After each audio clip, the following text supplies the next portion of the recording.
For the next 3 years, Coco travelled between her 3 businesses in Paris, Deauville and Biarritz, while the First World War continued in the north and east of France.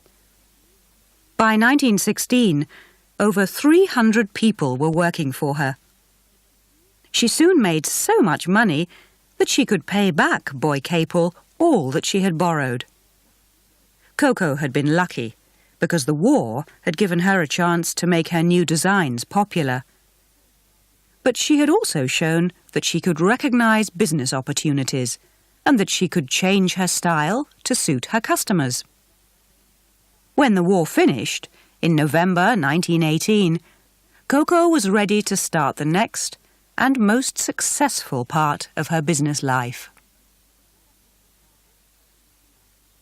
The First World War completely changed European society. Millions of young men had been killed, and women now had a much more important position in society. Women had shown that they could work in offices and factories while men were fighting in the war. In many countries, women were now allowed to vote for their government for the first time. By the start of the 1920s, women had realised that they could be different from their mothers. They could lead a very different kind of life from the one they had known before the war. After the bad times of the war, rich young people just wanted to spend money and to have fun. They drove their shiny new cars to the beach, where they played games and swam in the sea.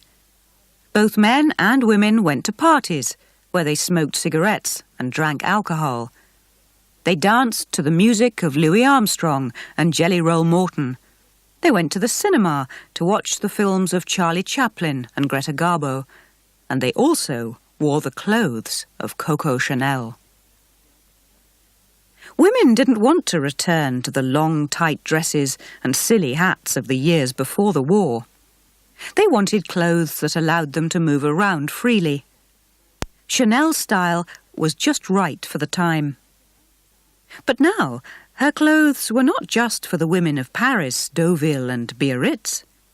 The end of the war meant that she could sell her clothes around the world. For women in the big cities of Europe, she made smart suits of jackets and skirts.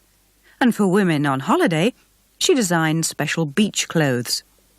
In the US, her dresses were so successful that a magazine even compared them to the Ford motor car. Coco's business grew and grew.